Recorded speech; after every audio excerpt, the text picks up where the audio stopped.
خود بھی جہنم کی آگ سے بچ جاؤ، اپنے گھر والوں کو بھی بچا لو۔ اچھا، اب بچانا کیسے ہے؟ حضور سیدنا علی المرتضیٰ شیر خدا رضی اللہ تعالیٰ عنہ آپ سے پوچھا گیا، حضور ہم اپنی اولاد کو جہنم کی آگ سے بچانا چاہتے ہیں، کیسے بچائیں؟ ہمارا رب ہمیں فرما رہا ہے بچا لو، تو ہم کس طرح بچائیں؟ فرمایا ادبوہم وعلموہم، فرمایا اولاد کو پہلے ادب سکھاؤ، پھر ان کو علم پڑھاؤ، یہ جہنم کی آگ سے بچ جائیں گے۔ اب آپ غور کیجئے، ادب کو پہلے رکھا ہے، پہلے ادب پھر اس کے بعد علم۔ اگر یہ ترتیب رکھو گے تو جہنم کی آگ سے بچ جائیں گے۔ آپ سمجھے نہیں ہے ادب کی اہمیت کتنی ہے۔ بخاری و مسلم میں جو روایت آتی ہے نا، آقا دو جہاں صلی اللہ علیہ وآلہ وسلم کی بارگاہ میں ایک اجنبی آتا ہے، صحابہ کہتے ہیں ہم اسے جانتے بھی نہیں ہیں، لا یرا علیہ اثر السفر، اور سفر کا کوئی نشان بھی اس پر نہیں ہے جس سے لگے کہ یہ دور سے آیا ہے۔ وہ سوال کرتے ہیں، حاضر خدمت ہو کر بیٹھتے ہیں، سب سے پہلے بیٹھتے کیسے ہیں؟ فجلس واسند رکبتیہ الی رکبتیہ ووضع یدیہ علی فخذہ، حضور کے سامنے دو زانوں بیٹھتے ہیں اور اپنی ہتھیلیاں اپنی رانوں پہ رکھتے ہیں، جس طرح دو زانوں تشہد میں بیٹھتے ہیں، یوں بیٹھ کر پھر وہ کہتے ہیں مل ایمان، پیارے آقا بتائیے ایمان کیا ہے؟ پھر پوچھتے ہیں مل اسلام، اسلام کیا ہے؟ پھر پوچھتے ہیں مل احسان، احسان کیا ہے؟ پھر پوچھتے ہیں متی الساعہ، قیامت کب آئے گی؟ یہ چار سوال کرتے ہیں، سوال کر کے جواب لے کے چلے جاتے ہیں تو سرکار پوچھتے ہیں جانتے ہو کون تھا؟ تو صحابہ کرام عرض کرتے ہیں حضور اللہ اور اس کا رسول بہتر جانتے ہیں۔ تو امام الانبیاء علیہ السلام نے ارشاد فرمایا یہ جو آئے تھے نا، اتاکم جبریل یعلمکم دینکم، فرمایا جبریل امین آئے تھے تمہیں تمہارا دین سکھانے آئے تھے۔ اب آپ غور کیجئے، جبریل امین دین سکھانے آئے ہیں تو دین میں سب سے پہلے انہوں نے کیا سکھایا ہے؟ ایمان، اسلام، احسان، قیامت میں سے ہر ایک سوال بعد میں ہے، سب سے پہلے آقا دو جہاں کی بارگاہ میں بیٹھنے کا سلیقہ سکھایا ہے، سب سے پہلے ادب سکھایا ہے۔ تو پتہ کیا چلا ادب کتنی اہمیت رکھتا ہے کہ ادب سب سے مقدم ہے، سب سے پہلے ہے۔ پیارے آقا صلی اللہ علیہ وآلہ وسلم کا فرمان المعجم الاوسط میں ہے، شعب الایمان میں بھی ہے، کنز العمال میں امام علی المتقی بھی لاتے ہیں۔ آپ نے ارشاد فرمایا ما نحل والد ولدا، اور ترمذی میں بھی ہے ما نحل والد ولدا من نحل افضل من ادب حسن، فرمایا ایک باپ اپنے بچوں کو جتنے بھی تحفے دیتا ہے نا، جو بھی تحائف دیتا ہے، ان میں سب سے بہترین تحفہ یہ ہے کوئی باپ اپنی اولاد کو ادب کا تحفہ دے دے، ان کو ادب سے باادب بنا دے، ان کو بے ادب نہ ہونے دے، سب سے بہترین تحفہ ہے۔ اور حضرت جابر بن سمرہ رضی اللہ تعالیٰ عنہ سے ایک اور روایت مروی ہے، پیارے آقا صلی اللہ علیہ وسلم کا فرمان، وہ بھی جامع ترمذی میں ہے، فرمایا لَأَن يُؤَدِّبَ الرَّجُلُ وَلَدَهُ خَيْرٌ لَهُ مِنْ أَن يَتَصَدَّقَ بِصَاعٍ، فرمایا ایک سیر گندم خرچ کرنے سے بہتر ہے، ایک سیر گندم صدقہ کرنے سے بہتر ہے اپنے بچوں کو ادب سکھا دیا جائے۔ ادب کتنا بڑا تحفہ ہے، اولاد کے لیے کتنی اہم چیز ہے۔ امام الانبیاء علیہ السلام اس کی تلقین فرما رہے ہیں کہ اولاد کی تربیت میں بہترین چیز یہ ہے کہ ان کو ادب سکھائیں۔ آپ توجہ کیجیے، آج جو سوشل میڈیا کی یہ الغار ہے نا، اور ایک طوفان ہے بہت بڑا جس کے ساتھ ہماری نوجوان نسل جو ہے اس کا ایمان اسے چھینا جا رہا ہے، اور سب سے بڑا فتنہ اس دور کا جو بات میں اب آپ کے سامنے عرض کر رہا ہوں، سب سے بڑا فتنہ وہ بے ادبی کا فتنہ ہے۔ حیا ہی ختم ہو گئی ہے، نہ انبیاء کا ادب، نہ صحابہ کا ادب، نہ آقا کونین کے گھر والوں کا ادب، نہ اولیاء و صلحاء و فقہاء کا ادب۔ سب سے بڑا فتنہ بے ادبی کا فتنہ ہے آج کے دور کا، سب سے بڑی الغار یہ ہے۔ اور پیارے آقا صلی اللہ علیہ وسلم نے ارشاد فرمایا لا تفنا هذه الامہ، فرمایا میری امت تباہ نہیں ہوگی، لا تفنا هذه الامہ، میری یہ امت تباہ نہیں ہوگی حتی یلعن آخرها اولها، ہاں کب تباہی آئے گی؟ جب بعد میں آنے والے پہلوں کو گالیاں دینی شروع کر دیں، اور آج یہی چل رہا ہے۔ جو بعد میں آئے ہیں جن کے پلے کچھ بھی نہیں ہے، وہ یہ بتا رہے ہوتے ہیں کہ فلاں کچھ بھی نہیں ہے، فلاں کوئی شے نہیں، فلاں کوئی شے نہیں۔ سوال یہ ہے کہ وہ کچھ بھی نہیں ہے تو تم کیا ہو؟ تمہاری حیثیت و اوقات کیا ہے؟ تو دوستان ذی وقار اس بات کو سمجھیے، اس دور میں اولاد کی تربیت کے لیے بہترین کام یہ آپ ان کو ادب سکھائیے، آپ ان کو باادب بنائیے، بے ادبی سے بچا لیجیے۔ حضرت امام مالک بن انس فرماتے ہیں رحمت اللہ تعالی، امام مدینہ، انہوں نے ساری زندگی مدینہ میں گزاری ہے اور مدینہ کی دھرتی پر کبھی جوتا پہن کر نہیں چلے، مدینہ طیبہ کی سرزمین پر کبھی سواری پہ نہیں بیٹھے، مدینہ میں کبھی قضائے حاجت نہیں کیا، مدینہ کی گلیوں میں چلتے بھی تھے تو دیواروں سے لگ لگ کے چلتے تھے اور یہ کندھوں سے کپڑا گھس جاتا تھا۔ اتنا ادب۔ کوئی کہتا آپ گلی کے درمیان میں کیوں نہیں چلتے؟ کہتے مجھے حیا آتی ہے کہیں میرا ادھر پاؤں نہ آ جائے جہاں سرکار کے قدم مبارک لگے۔ آج لوگوں کو یہ بھی مسئلہ بن گیا کہ جی یہ کہاں سے ثابت ہے، یہ کہاں لکھا ہوا ہے؟ یار عشق کے اپنے رنگ ہوتے ہیں، کبھی آوارہ ہو بے خان و ماں عشق، کبھی شاہ شہان و شیرواں عشق، کبھی میدان میں آتا ہے زرہ پوش، کبھی ہوتا ہے بے تیغ و سنا عشق، کبھی سوز و سرور و انجمن عشق، کبھی مولا علی خیبر شکن عشق۔ عشق کے اپنے رنگ ہوتے ہیں، اپنے انداز ہوتے ہیں۔ اور حضرت امیر المجاہدین فرمایا کرتے تھے عشق اپنے فیصلے کرنے میں آپ بڑا دلیر ہوتا ہے، عشق جو ہے وہ آپ بڑا دلیر ہوتا ہے، عشق کے اپنے رنگ ہوتے ہیں اور اپنے فیصلے ہوتے ہیں۔ تو امام مالک بن انس فرماتے ہیں کہ کانت امی، میری جو والدہ تھی، تجہز امامتی، وہ میں چھوٹا سا تھا تو میرے سر پہ نا پگڑی آپ باندھتی تھی، میری والدہ آپ میرے سر پہ امامہ باندھتی اور مجھے پڑھنے کے لیے بھیجتی حضرت ربیہ کی محفل میں، اور پتہ کیا کہتی؟ یا مالک خذ من شیخک ادبہ من قبل علم، اپنے استاد سے علم لینے کی سے پہلے اس سے ادب لینا، علم سیکھنے سے پہلے ضروری ہے اس سے ادب سیکھنا۔ ادب کتنا ضروری ہے؟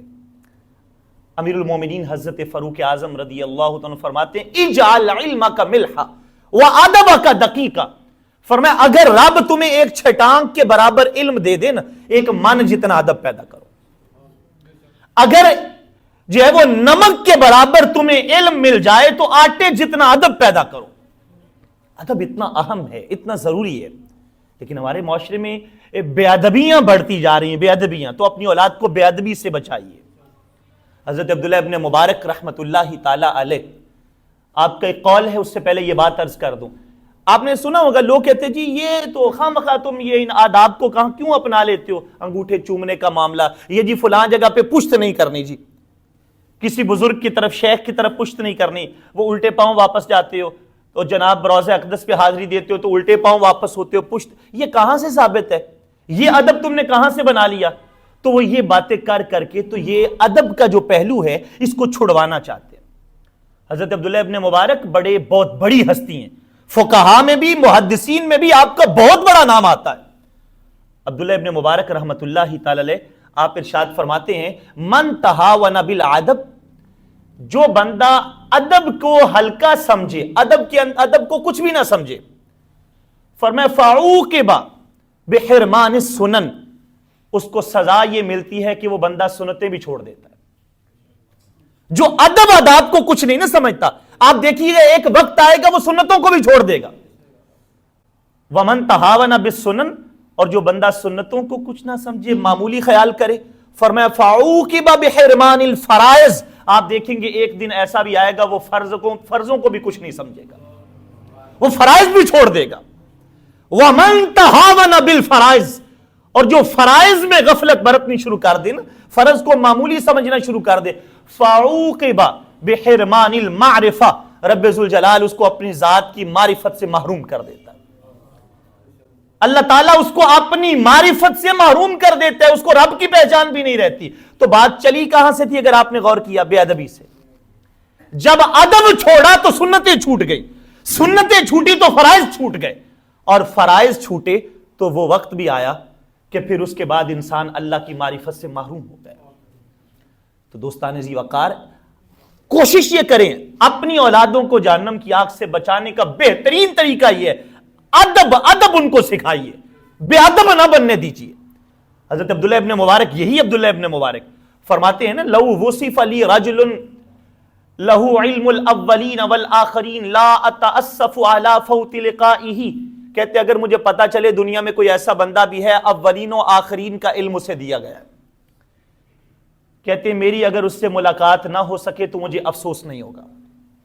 توجہ کیجیے، اولین و آخرین کا علم دیا گیا ہے، کہتے اگر میری اس سے ملاقات نہیں ہوتی لا اتاسف علی فوت لقائہ، میں اس بات پہ افسوس نہیں کروں گا کہ میری اس سے ملاقات کیوں نہیں ہوئی. ہاں لو سمعت رجلا کانت لہ ادب نفس، اگر مجھے پتا چلے کہیں پہ ادب والا بندہ کوئی رہتا ہے، کوئی ادب سکھانے والا رہتا ہے، تو کہتے اتاسف علی فوت لقائہ، اگر میری اس سے ملاقات نہ ہو تو مجھے بڑا افسوس ہوگا.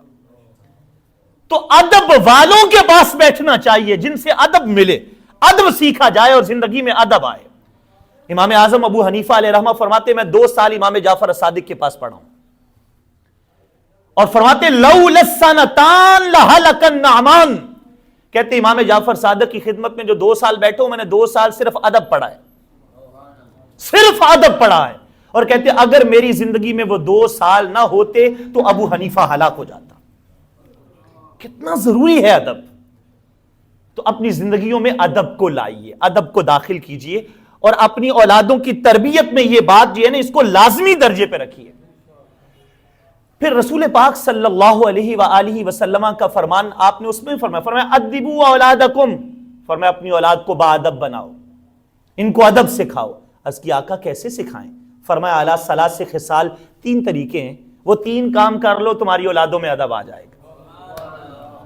وہ 3 طریقے اختیار کرو اولادوں کے اندر ادب آ جائے گا، یہ بے ادب نہیں رہیں گے. 3 کام ان کو سکھا دیجئے. پہلا کام حب نبیکم، ان کو اپنے نبی کا پیار سکھاؤ، ان کو اپنے نبی کی محبت سکھاؤ. اچھا یہ بڑی تعجب کی بات ہے، ہم خود جو ہیں وہ آقا کونین صلی اللہ علیہ وسلم کی سیرت، حضور کی محبت، حضور کے عشق کی طرف رغبت نہیں کرنا چاہتے، لیکن ہر بندہ یہ چاہتا ہے کہ میرا بیٹا وقت کا بایزید بنے.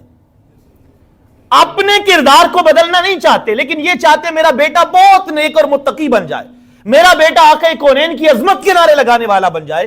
تو یاد رکھیے اولادیں ماں باپ سے سیکھتی ہیں، ماں باپ سے سیکھتی ہیں. ماں باپ اگر عشق و محبت کی باتیں نہیں کریں گے گھر کے اندر، اگر آقا کونین کی محبت کی بات نہیں ہوگی تو اولادوں کو کہاں سے پتا چلے گا. خواجہ نظام الدین اولیاء علیہ رحمہ کے پاس جب کوئی بندہ آتا نا، کہتا حضرت جی مسئلہ بڑا مشکل آ گیا ہے، کام بڑا مشکل ہے، حل کر دیجئے، دکھ بڑے آ گئے ہیں، مسائل بڑے ہیں، کوئی وظیفہ بتا دے. فرماتے 500 بار سونے پہ درود پاک پڑھو، سارے مسئلے حل ہو جائیں گے. 500 بار درود پاک پڑھو، سارے مسئلے. وہ بندہ پڑھتا تو مسئلے حل ہو جاتے. دکھوں نے تم کو جو گھیرا ہے تو درود پڑھو، جو حاضری کی تمنا ہے تو درود پڑھو. تو وظیفہ اتنا پیارا ہے. نگر اجڑے بساتا ہے محمد نام ایسا ہے، دلوں سے غم مٹاتا ہے محمد نام ایسا ہے. اور کوئی یعقوب سے پوچھے کہ یوسف مل گئے کیسے، یہ بچھڑوں کو ملاتا ہے محمد نام ایسا ہے. محبت کے کمل کھلتے ہیں ان کو یاد کرنے سے، بڑی خوشبوئیں لاتا ہے محمد نام ایسا ہے. مدد حاصل ہے ہم کو آج بھی شاہ مدینہ کی، ہماری بگڑی بناتا ہے محمد نام ایسا ہے.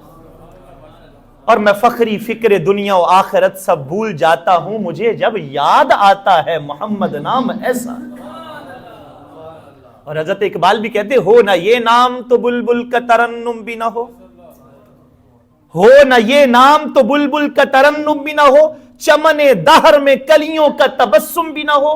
یہ نہ ساقی ہو تو پھر میں بھی نہ ہو، خم بھی نہ ہو، بزم توحید بھی دنیا میں نہ ہو، تم بھی نہ ہو. اور خیمہ افلاق کا استادہ اسی نام سے ہے، نبض ہستی تپشا مادہ اسی نام سے. یہ تو نام ہی ایسا ہے. وظیفہ تو خواجہ صاحب کو کسی کو کوئی مشکل کوئی مسئلہ پیش کرتا نا، آپ فرماتے 500 بار درود پاک پڑھو، وہ پڑھتا مسئلہ حل ہو جاتا. کہتا حضرت جی یہ وظیفہ کہاں سے سیکھا آپ نے؟ تھوڑی اس کی آواز کو کم کیجیے تاکہ شور نہ کرے. تو وظیفہ کہاں سے سیکھے آپ نے؟ خواجہ صاحب سے کہا جاتا یہ وظیفہ کس نے آپ کو سکھایا ہے؟ آپ توجہ میری جانب رکھیے. تو آپ پتہ کیا فرماتے جب میں چھوٹا تھا نا، بچپنے میں تھا، تو میں گھر کے اندر ہوتا، جب ہمارے گھر میں کبھی کوئی مشکل آ جاتی نا، کبھی کوئی دشواری آ جاتی، تو میری ماں مجھے آواز دیتی نظام الدین آ جاؤ، مشکل پیش آ گئی ہے، آ جاؤ سونے پہ بیٹھ کے درود پاک پڑھیں، سارے مسئلے حل ہو جائیں۔ تو کہتے ہیں یہ درود پاک پڑھنے کا وظیفہ مجھے میری ماں نے سکھایا۔ تو بات وہی عرض کر رہا ہوں، نبی پاک کا عشق ماں باپ سکھاتے ہیں، والدین سکھاتے ہیں۔ حضرت انس بن مالک فرماتے ہیں 10 سال میری عمر تھی، میری ماں نے انگلی پکڑی لے کے حضور کی بارگاہ میں آ کے لائے نا، کوئی چھوٹے بچوں کو آج بھی دین کی طرف راغب کرے نا۔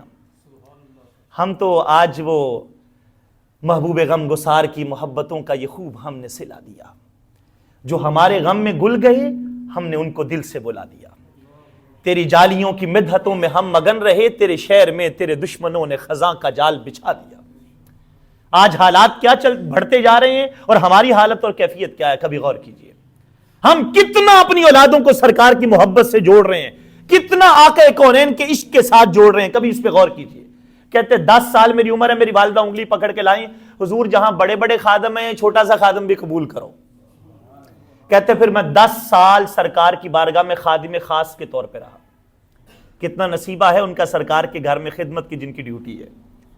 کہتے 20 سال میری عمر تھی تو آقا کونین نے زاری حیات سے وصال فرمایا۔ اب 106 سال کی عمر میں ان کا اپنا وصال ہوا، تو کتنے سال آقا کونین کی زاری حیات سے پردہ فرمانے کے بعد ان کی زندگی رہی؟ 86 سال۔ میں بات وہی سمجھا رہا ہوں، ماں باپ عشق سکھاتے ہیں۔ 86 سال آقا کونین کے وصال کے بعد حضرت انس بن مالک زندہ رہے، بصرہ کے اندر مقام طف پہ آپ کی قبر ہے، وہاں آپ کا وصال ہوا اور وہاں آپ کی تدفین ہوئی۔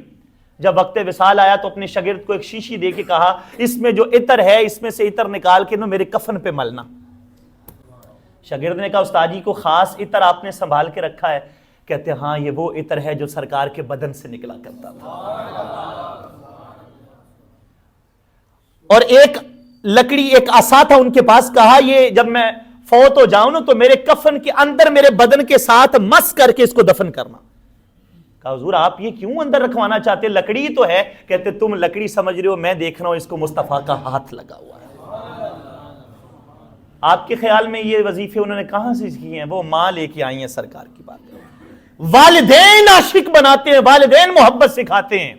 اگر ماں باپ خود عشق و محبت کی باتیں نہیں کریں گے، اگر گھروں کے اندر آقا کونین کی نعتیں نہیں پڑھی جائیں گی، اگر امام الانبیاء علیہ السلام کی سیرت کا بیان گھروں میں نہیں ہوگا تو ہماری اولادوں کو یہ محبتیں کہاں سے ملے گی؟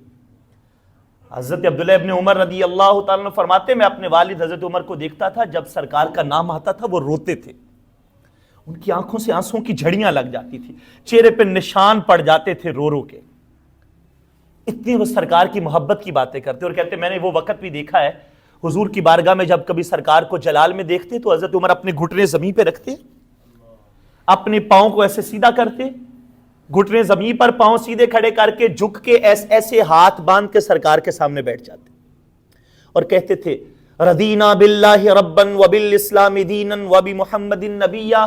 آقا آپ ہم سے ناراض نہ ہوں، ہم اللہ کے رب ہونے پہ راضی، اسلام کے دین ہونے پہ راضی اور آپ کے نبی ہونے پہ راضی۔ راضی وچ رضا دے رہیے ایدوں ود شجاعت کیڑی، راضی وچ رضا دے رہیے ایدوں ود شجاعت کیڑی، یار دے کوچے آئیے جائیے ایدوں ود ریاضت کیڑی، تے آزم یار نو ویندے رہیے ایدوں ود عبادت کیڑی۔ تو یہ کام کرتے ہوئے کہتے میں نے اپنے والد کو دیکھا ہے۔ تو یہی وجہ تھی نا، حضرت عبداللہ بن عمر کے بارے میں آتا ہے آپ کچھ درختوں کو جا کے پانی دیا کرتے تھے، کچھ درختوں کو پانی ڈالتے تھے۔ لوگ کہتے آپ ان کو پانی کیوں ڈالتے ہیں؟ کہتے بس ایک ہی بات مجھے یاد ہے، میں نے دیکھا ہے سرکار نے اپنے ہاتھ سے یہ بوٹے لگائے تھے۔ کسی مقام پر اپنی سواری کو آپ چکر لگواتے اور بٹھا دیتے، لوگ پوچھتے سبب کیا ہے؟ وہ کہتے میں نے آقا کونین کو ایسا کرتے دیکھا ہے۔ دوستان ذی وقار، محبتیں ماں باپ سے منتقل ہوتی ہیں۔ اپنی اولاد کو محبت سکھانے کے لیے خود اپنی ذات پر محبت وارد کیجیے۔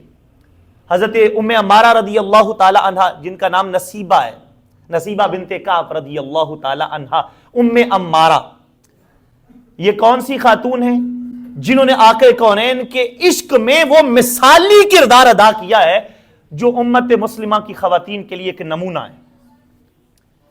میدان احد کے اندر نبی رحمت صلی اللہ علیہ وآلہ وسلم کی طرف جب کافر بڑھے نا تو امام الانبیاء علیہ السلام نے ارشاد فرمایا ملتفت یمینا ولا شمالا الا رأیتها تقاتل دونی، فرمایا جب کافر میری طرف امڑ کر آ رہے تھے نا میں نے میدان احد میں دیکھا تھا، جدھر دیکھتا تھا ام عمارہ گھوم کے میرے ارد گرد میرا دفاع کرتی ہوئی نظر آتی تھی، عورت ہو کے یہ کام کرتی تھی۔ اور انہی کے بیٹے ہیں حضرت حبیب بن زید رضی اللہ تعالیٰ عنہ۔ مسیلمہ کذاب کے مقابل میں جب آقا کونین نے اس کو پیغام دینے کے لیے بھیجا نا، اپنا سفیر بنا کے حضرت جو ہے وہ حبیب بن زید کو، آپ نے جا کے اس کو پیغام دیا کہ سرکار کی غلامی میں آ جاؤ، تو اس نے کہا کہ اتشہد انی رسول اللہ، کیا تم گواہی دیتے ہو کہ میں اللہ کا رسول ہوں؟ تو آپ فرماتے ما اسمع اسم، فرماتے میں تیری باتوں کو نہیں سنتا کیونکہ میں سننے والا نہیں ہوں، مجھ سے ایسی باتیں سنی نہیں جاتی۔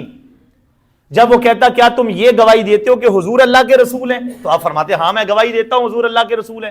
وہ کہتے ہیں عجیب بات ہے، تمہیں میری بات سنی نہیں جاتی، آقا کونین کے بارے میں بات آتی ہے تو سنی جاتی ہے۔ تو آپ جواب دیتے تھے یہ کان رکھے ہی ہم نے مصطفیٰ کی باتوں کو سننے کے لیے،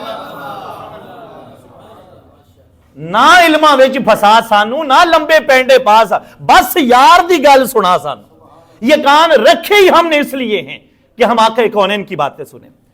تو وہ حبیب بن زید پہلے ان کو زندان میں ڈال دیا گیا، پھر مجمع لگا کر لوگوں کے سامنے لا کر حضرت حبیب بن زید کے ایک ہاتھ کو کاٹا گیا، پھر بازو کو کاٹا، پھر دوسرے ہاتھ کو، پھر بازو کو، پھر پاؤں کو، پھر ٹانگ کو، جسم کے ایک ایک جوڑ کو کاٹ دیا گیا۔ یہ باتیں کرنی آسان ہے، جس ہستی نے یوں قربانی دی ہے نا، ذرا اس کی عظمت کو سلامی بھی پیش کیجئے۔ ایک ایک جوڑ جسم کا کاٹ دیا گیا اور بعد کے اندر آپ کے جسم اقدس کو جلایا گیا۔ کتنی تکلیفیں دی گئی۔ کسی نے آ کر آپ کی والدہ کو کہا آپ کو پتہ ہے آپ کے بیٹے کو کیسے شہید کیا گیا؟ آپ سوچ سکتے ہیں ایک ماں کو اولاد کی شہادت کے بعد، تو شہادت کی بہت بڑی ہے، پھر اتنی دردناک شہادت۔ آپ جانتی ہیں آپ کے بیٹے کو کیسے شہید کیا گیا؟ فرماتی ہیں بتاؤ۔ کہتے تیرے بیٹے کا پہلے ایک ہاتھ کاٹا گیا، پھر بازو کاٹا گیا، پھر دوسرا ہاتھ، پھر بازو، پھر پاؤں، پھر ٹانگ، جسم کا ایک ایک جوڑ کاٹ کر تیرے بیٹے کو شہید کیا گیا، مگر آخری دم تک تیرے بیٹے کی زبان پہ ختم نبوت کا نعرہ ہی سجا رہا ہے۔ زندہ باد، زندہ باد، زندہ باد، زندہ باد۔ ابو بکر ابو بکر ابو بکر ابو بکر ابو بکر ابو بکر ابو بکر، ماشاء اللہ۔ تو کہتے ہیں آپ کے بیٹے کو اس طرح شہید کیا گیا۔ اب ایک ماں کو یہ بات سنائی جا رہی ہے، بات وہی ہے، ماں باپ عشق سکھاتے ہیں۔ ماں نے یہ بات سن کے یہ نہیں کہا میں کیا کروں، میرے بیٹے کے ساتھ کیا ہو گیا۔ بات بہت بڑے درد کی تھی، اور ماں تو ہوتی بھی بڑا درد محسوس کرنے والی ہے۔ وہ کسی نے کہا موت کی آغوش میں جب تھک کے سو جاتی ہے ماں، تب کہیں جا کر کے تھوڑا سا سکون پاتی ہے ماں، سامنے بچوں کے خوش رہتی ہے ہر ایک حال میں، رات کو چھپ چھپ کے لیکن اشک برساتی ہے ماں۔ اور روح کے رشتوں کی یہ گہرائیاں تو دیکھیے، چوٹ لگتی ہے ہمارے اشک برساتی ہے ماں، اور کیوں دعاؤں کے لیے تو ہے مچلتا ارسلان، مر کے بھی لاکھوں دعائیں رب سے منواتی ہے ماں۔ ماں تو پیار ہی بڑا کرتی ہے اولاد کے ساتھ۔ ماں کو یہ سنائی جا رہی ہے بات تیرے بیٹے کو ایسے شہید کیا گیا، قربان جائیں اس ماں کی عظمت پر۔ اس ماں نے نعرہ لگا کر کہا تھا مجھے یہ سنا کر یہ چاہتے ہو کہ میں بے قرار ہو جاؤں گی؟ سنو، لہٰذا اليوم ارداتہ، میں نے تو اپنے بیٹے کو دودھ ہی اس کام کے لیے پلایا تھا، اس کام کے لیے دودھ پلایا تھا۔ یہ ہے والدین کا عشق سکھانا۔ یہ نہیں کہ بات یہاں ختم ہو گئی، آپ نے اس وقت قسم کھائی، حضرت ام عمارہ نے کہا میں اللہ کی قسم کھاتی ہوں میں اللہ کے اس دشمن کو مسیلمہ کذاب کو ماروں گی۔ یہ نہیں کہ میرا اپنا بیٹا شہید ہو گیا ہے، اپنا بیٹا شہید کروا لیا، میں اس مسیلمہ کذاب کا خاتمہ کروں گی۔ جب حضرت صدیق اکبر رضی اللہ عنہ کے دور میں اس کے خلاف لشکر نکلنے لگا نا، تو حضرت ام عمارہ آ گئی، 60 سال عمر تھی۔ آج کل آپ 60 سال کی عمر کا اندازہ کیجئے، 60 سال عمر کے اندر انسان کی کیفیت کیا ہے۔ 60 سال عمر ہے، خود آ گئی اور ساتھ اپنا ایک اور پتر بھی لے آئی عبداللہ۔ کہتے ہیں جناب صدیق اکبر میں اور میرا دونوں بیٹا بھی جنگ میں جانا چاہتے ہیں، مسیلمہ کذاب کے خلاف جانا چاہتے ہیں۔ حضرت صدیق اکبر نے فرمایا ویسے تو جو عورتیں اور جو بوڑھی خواتین ہیں ہم ان کو اجازت نہیں دیتے، لیکن لقد عرفنا کا وجرت کا، ہم آپ کو بھی جانتے اور آپ کی جرت کو بھی جانتے، کسی اور عورت کو اجازت نہیں پر آپ کو ہم اجازت دیتے۔ حضرت ام عمارہ اپنے بیٹے کو لے کر پھر مسیلمہ کذاب کے خلاف گئیں اس جنگ کے اندر، اور وہاں جا کر آپ فرماتی ہیں میں تلوار پکڑ کے اس تلاش میں تھی کہ مسیلمہ کذاب مجھے کہاں ملے میں اس کا خاتمہ کر دوں، جو جھوٹا دعوی نبوت کر رہا ہے۔ کہتی جب میں اس کی طرف لپک رہی تھی تو ایک کافر نے آگے بڑھ کر میرا بازو کاٹ دیا، لیکن کہتے میں نے یہ نہیں کہا میں اپنا بازو کا علاج پہلے کر لوں بیٹھ کر، میں نے کہا ایک بازو، یہاں تو ہم جان بھی قربان کرنے کے لیے مصطفیٰ کی عظمت پہ تیار بیٹھے، کروں تیرے نام پہ جان فدا، نہ بس ایک جان دو جہاں فدا، دو جہاں سے بھی نہیں جی برا، کروں کیا کروڑوں جہاں نہیں، یہ تو کروڑوں جانے بھی ہو تو حضور کی عظمت پہ قربان کر دیں۔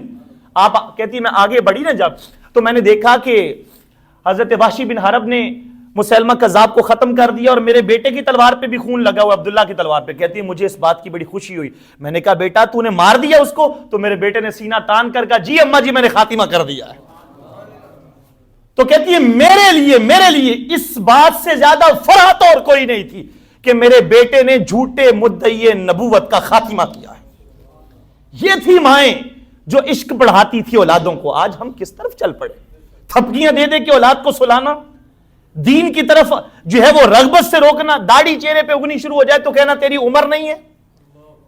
عمر نہیں ہے تو آئی کیوں ہے؟ یہ تو رب کی تخلیق ہے، رب ذوالجلال کا اصول ہے۔ خدا را اپنی اولاد کو عشق رسالت مآب سکھائیے، یہ پہلا طریقہ ہے تربیت کا۔ اور دوسری بات امام الانبیاء علیہ السلام نے فرمایا وحب اہل بیتی، میرے اہل بیت کا پیار بھی سکھاؤ۔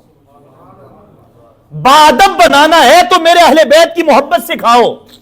اب اہل بیت اطہار کی جو محبت ہے، نبی رحمت صلی اللہ علیہ وسلم نے ارشاد فرمایا، ترمذی میں روایت ہے، فرمایا احب اللہ لما یغزوکم من نعمی، رب ذوالجلال سے پیار کرو کیونکہ وہ تمہیں پالتا ہے۔ وَأَحِبُّونِي بِحُبِّ اللَّهِ، مجھ سے پیار کرو کیونکہ میں رب کا بھی محبوب ہوں۔ وَأَحِبُّوا أَهْلَ بَيْتِي لِحُبِّي، اور میرے اہل بیت سے اس لیے پیار کرو کہ وہ میرے گھر والے ہیں، وہ میرے گھر والے ہیں۔ فرمایا مَثَلُ أَهْلِ بَيْتِي كَمَثَلِ سَفِينَةِ نُوحٍ مَنْ رَكِبَهَا نَجَا وَمَنْ تَخَلَّفَ عَنْهَا هَلَكَ۔ فرمایا میرے اہل بیت کی مثال نوح علیہ السلام کی کشتی کی طرح ہے، جو بہ گیا پار لگ گیا، جو رہ گیا وہ غرق ہو گیا۔ یہ سفینہ نوح کی طرح مثال ہے۔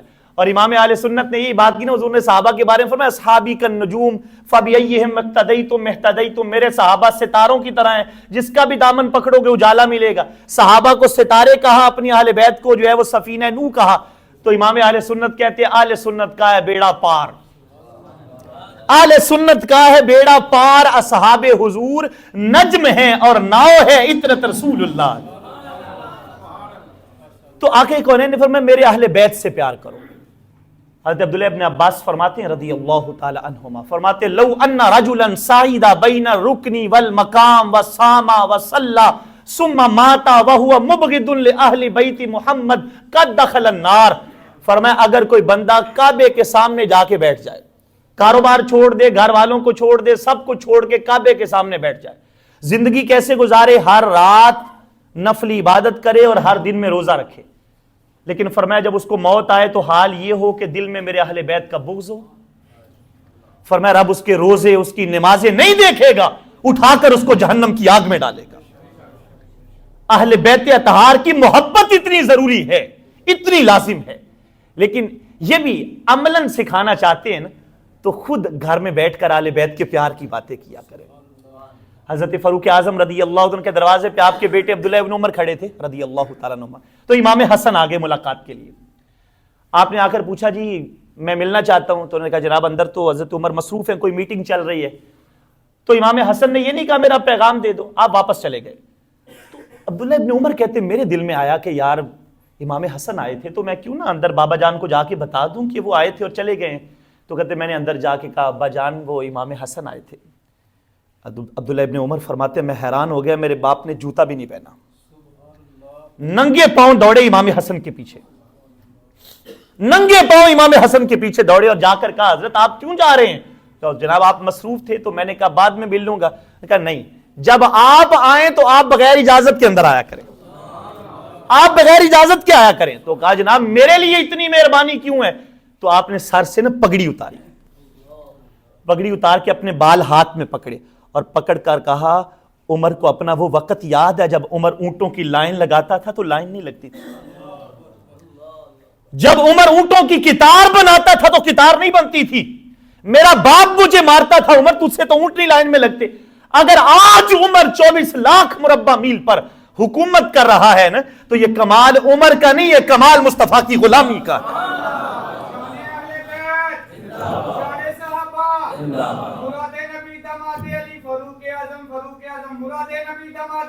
فاروق اعظم سنیے گا، تو کہا یہ جو عمر کے سر پہ عزتوں کا تاج ہے یہ آپ کے گھر کا فیض ہے، جناب آپ آیا کریں۔ یہ ہے سکھانے کا طریقہ۔ وہ واقعہ ابھی ساتھ کر دو، بس سمیٹ رہا ہوں بات، وقت کافی بیت گیا ہے۔ جب بہت بڑا مال کا ڈھیر لگا ہوا تھا نا، تو حضرت امام حسن مجتبی یا امیر المومنین آتینی حقی مما فا اللہ علی المسلمین، امیر المومنین اللہ نے جو اسلام مسلمانوں کو دیے اس میں سے میرا حصہ بھی دیں۔ تو آپ نے پیار سے ادب سے ان کو بٹھایا، کہا جناب سارا ہے ہی آپ کا، 1000 دینار ان کو عطا کیے۔ امام حسین آئے، بڑی محبت سے آپ پیش آئے، آپ نے 1000 دینار ان کو بھی دیے۔ پھر آپ کا اپنا بیٹا عبداللہ ابن عمر آ گئے رضی اللہ تعالی عنہم اجمعین، تو آپ آئے تو آپ کو 500 دینار دیے۔ کہا جناب میں جسارت تو نہیں کر سکتا، لیکن اگر آپ وضاحت فرما دیں، میں عمر میں بڑا ہوں، کام بھی میں نے بڑے بڑے کیے ہوئے ہیں، وہ شہزادے مجھ سے عمر میں چھوٹے ہیں، تو آپ نے ان کو زیادہ دیا مجھے کم دیا۔ تو اب یہ ہے ادب اب اہل بیت اطہار کی محبت سکھانے کا طریقہ۔ آپ نے ارشاد فرمایا آپ ان کی برابری کریں گے، ان کی برابری کریں گے، اگر ان کی برابری کرنی ہے تو فَأْتِنِي بِأَبٍ كَأَبِيهِمَا، پھر ان کے باپ جیسا باپ تو لے کے آؤ، وَأُمٍّ كَأُمِّهِمَا، اور ان کی ماں جیسی ماں تو لے کے آؤ، وَجَدٍّ كَجَدِّهِمَا وَجَدَّةٍ كَجَدَّتِهِمَا، اور ان کے نانا جیسا نانا تو لے کے آؤ، اور ان کی نانی جیسی نانی تو لے کے آؤ۔ کہا جب تمہارا کوئی رشتہ ان کے رشتوں کے برابر نہیں ہے تو تمہارا حصہ ان کے حصوں کے برابر کیسے ہو سکتا ہے؟ یہ ہے طریقہ، یہ ہے ڈھنگ کہ آپ کیسے وہ سبق بتا رہے ہیں اہل بیت سے پیار کا۔ اور حضرت فاروق اعظم جب سیدہ پاک کے دروازے پہ جاتے تھے نا، آج تو لوگوں نے کہانیاں گاڑ دی نا، وہ معاذ اللہ دروازہ گرا دیا تو یہ کر دیا تو وہ کر دیا۔ میں نے کہا اتنی مدتوں بعد آپ سے پوچھیں آپ اہل بیت سے پیار کرتے ہیں تو آپ کہیں ہم تو بہت محبت کرتے ہیں، ہم تو بہت پیار کرتے ہیں۔ میں نے کہا 1400 سال بعد آپ پیار کر رہے ہیں، کیوں؟ کہتے جی ہمیں سرکار نے سکھایا ہے، ہمیں یہ پیار کرنا حضور نے سکھایا ہے۔ میں نے کہا 1400 سال بعد تم آ کر کہتے ہو ہمیں وہ سبق ملا ہے جو سرکار نے سکھایا ہے، ہم اس لیے پیار کرتے ہیں، تو جن کو سامنے بٹھا کر سرکار سبق پڑھا رہے ہیں وہ پیار نہیں کرتے؟ جن کو سامنے بٹھا کے آ کے کونین تلقین کر رہے ہیں وہ پیار نہیں کرتے؟ کیسا عجیب فلسفہ ہے، کیسی عجیب باتیں۔ تو آپ سیدہ پاک کے دروازے پہ جاتے تھے اور جملہ پتہ کیا کہتے تھے؟ مستدرک امام حاکم میں، فدا کے ابی و امی یا فاطمہ، اے سیدہ کائنات، اے ملکہ فردوس بری نور چشم رحمت للعالمین، سیدہ طیبہ طاہرہ، اے فاطمہ الزہرا رضی اللہ تعالی عنہا، فدا کے ابی و امی یا فاطمہ، سیدہ کائنات آپ پر عمر کا باپ بھی قربان ہو جائے، ماں بھی قربان ہو جائے۔ یہ ہے طریقہ۔ اور تیسری بات امام الانبیاء علیہ السلام نے فرمایا وَتِلَاوَتِ الْقُرْآنِ، لوگوں اپنی اولاد کو ادب سکھانا ہے تو ان کو قرآن سے جوڑو۔ آج کے دور میں یہ بہت بڑا سقم ہے، ہم لاکھوں روپیہ لگا کے اپنی اولادوں کو دنیا کا علم دے رہے ہیں اور قرآن مفت بھی پڑھانے کو تیار نہیں ہے۔ سویرے سویرے مسجدوں میں اعلانات ہوتے ہوتے والدین اپنے بچوں کو بھیج دیں، تب بچے سو رہے ہوتے ہیں، الا ماشاء اللہ۔ جہاں ہم نے خود پیسے لگانے وہاں ہم تیار کر کے بھیج رہے ہوتے ہیں۔ ہمارا مزاج کیا بن گیا؟ جن کو انگریز کا قانون ہو ازبر ان سے، اور سب پوچھ مگر شرع کے احکام نہ پوچھ۔ ریڈیو پہ بھی جو قرآن کی تلاوت نہ سنے ان مسلمانوں کے بچوں کا تو ایمان نہ پوچھ۔ ہمارے ساتھ آج جو معاملہ چل رہا ہے نا، اس کا سبب یہ ہم نے قرآن چھوڑا ہوا ہے۔ یہ عظمت قرآن تحریک چلتی ہے، جگہ جگہ باکس آپ نے دیکھے ہوں گے لگتے ہیں، ان کے اندر اوراق لوگ ڈالتے ہیں۔ ان کے کچھ ارکان افراد میرے پاس آئے تو انہیں ایک بات سنائی، خدا کی قسم میں ہل کے رہ گیا۔ اور ان کا ہم نے حضرت ایک مسجد سے 500 قرآن اٹھائے ہیں، مسجد سے 500 شہید قرآن پاک اٹھائے ہیں۔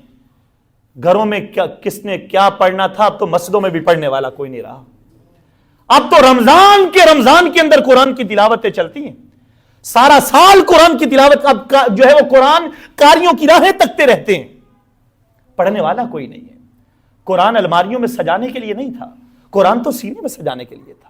قرآن جو ہے وہ گھر کی الماری کی زینت بنانے کے لیے نہیں تھا، قرآن تو سینے کی زینت بنانے کے لیے تھا، قرآن تو قلب و نظر میں اتارنے کے لیے تھا۔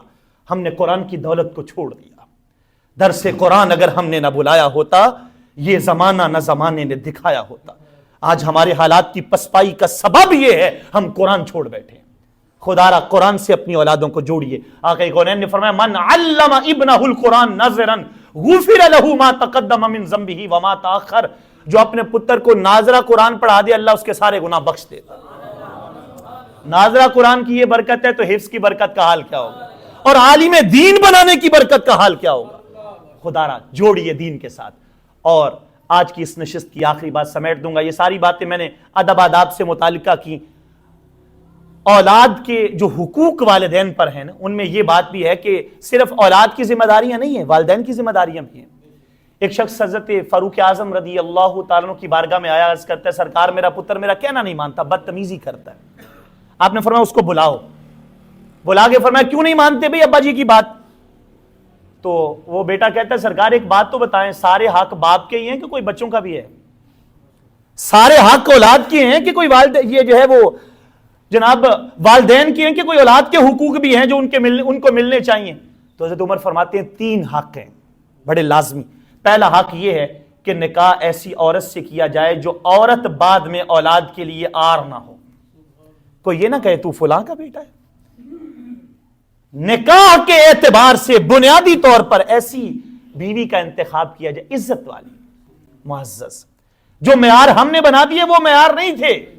حسن و جمال اور جناب مال و دولت اور یہ نام و نسب نبود و نمائش, یہ جناب جہیز کتنا دیا جائے گا تو فلاں کا, یہ معیار نہیں تھے, یہ ہم نے گھڑ دیے. معیار تو ایک دین تھا.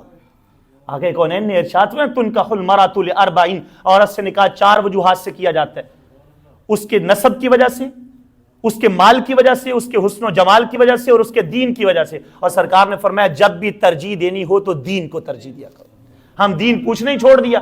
کھانا پکانا جانتی ہے کہ نہیں, سلائی کڑھائی جانتی ہے کہ نہیں, اسکول کالج کتنا پڑھی ہے, اور قرآن پڑھنا ہی بھول جاتے ہیں. قرآن جو ہے وہ قرآن کے بارے میں پوچھنا ہی بھول جاتے ہیں کہ قرآن کی تعلیمات کو بچی کتنا جانتی ہے. تو لوگوں نے قرآن پڑھانا بھی چھوڑ دیا. خدا را اس چیز کو ترجیحات میں لائیے. فرمایا پہلا حق یہ ہے. اس بچے نے رو کر کہا میرے باپ نے میرا یہ حق پورا نہیں کیا. اس نے ایک ایسی عورت سے نکاح کیا جو عورت زمانے میں معزز نہیں تھی. آج لوگ مجھے اس کی وجہ سے آر دلاتے ہیں. وہ اچھے کردار والی نہیں تھی تو میرے اوپر انگلیاں اٹھتی ہیں. فرمایا دوسرا حق یہ ہے اولاد کا کہ اس کا نام اچھا رکھا جائے. بچے نے رو کر کہا میرے باپ نے میرا یہ حق بھی پورا نہیں کیا. اس نے میرا نام رکھا ہے جول, جیم عین لام گندی نالی کا کیڑا. لوگ نام رکھتے ہوئے نہیں سوچتے, لوگ کہتے ہیں یونیک نام رکھ رہے ہیں جو کسی نے نہ رکھا ہو. دین یہ کہہ رہا ہے وہ رکھو جو اللہ والوں نے رکھے ہیں. ہم کہتے ہیں وہ رکھنے جو پہلے کسی نے نہیں رکھا. یہ مزاج بن گیا ہے. دین کہہ رہے وہ رکھو جو اللہ والوں نے رکھے ہوئے ہیں, اور ہم کیا کہہ رہے ہیں وہ رکھنے جو پہلے کسی نے. تو یہ مزاج نہیں ہونا چاہیے.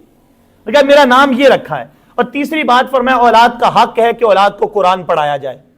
بچے نے کہا میرے باپ نے مجھے دنیا داری کے معاملات سکھائے ہیں لیکن میرے باپ نے مجھے قرآن نہیں پڑھایا.